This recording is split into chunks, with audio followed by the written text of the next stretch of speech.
జిల్లా వ్యాప్తంగా స్వామి వివేకానంద జయంతిని పురస్కరించుకుని జాతీయ ఉద్యాన దినోత్సవ వేడుకలను ఘనంగా నిర్వహించారు. వివేకానందుడి బోధనలను కార్యక్రమ అతిథులు స్మరించుకుని ఆయన చూపిన మార్గంలో నడవాలని పిలుపునిచ్చారు.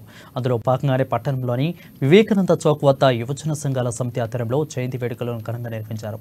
ఈ సందర్భంగా స్వామి వివేకానంద విగ్రహం వద్ద ఎమ్మెల్యే పాయల్ శంకర్, అదనపు కలెక్టర్ శ్యామలాదేవి తదితరులు పుష్పాంజలి ఘటించి ఘనంగా నివాళులు అర్పించారు. అదేవిధంగా జ్యోతి ప్రజ్వలన చేసిన అనంతరం వివేకానందుడి చిత్రపటానికి పూలమాలలు వేశారు. వివేకానంద విగ్రహ శిల్పి ఊరే గణేష్ ను శాలువాతో ఘనంగా సత్కరించారు.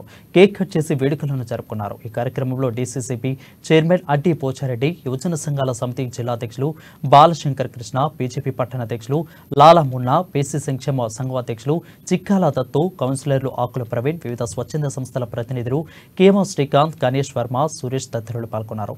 యువతకు స్ఫూర్తిగా నిలిచే స్వామి వివేకానంద చూపిన మార్గంలో ప్రతి ఒక్కరూ నడవాలని అతిథులు అన్నారు.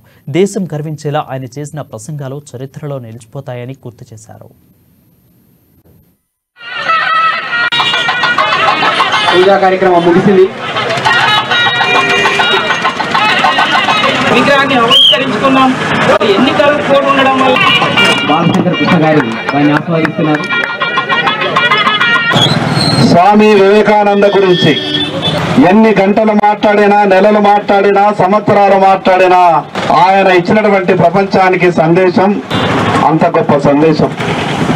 ప్రపంచంలో భారతదేశం యొక్క గొప్పతనం, ఈ భారతదేశంలో ఉన్నటువంటి హిందూ మతం యొక్క గొప్పతనం, భారతదేశ జీవన విధానం, ఈ విషయాలన్నీ కూడా ప్రపంచానికే భారతదేశం గర్వించే విధంగా ఆయన చేసినటువంటి ప్రసంగాలు పుస్తకాల రూపంలో మనమంతా కూడా చదివినాం. ఒక మనిషి బలంగా మనసులో ఏదైనా ఆలోచన పెట్టుకుంటే ఈ భూప్రపంచం మీద మనిషి సాధించలేనిది ఏదీ లేదు అని యువతకు ప్రత్యేకమైనటువంటి సందేశం ఇచ్చినటువంటి మహానుభావుడు.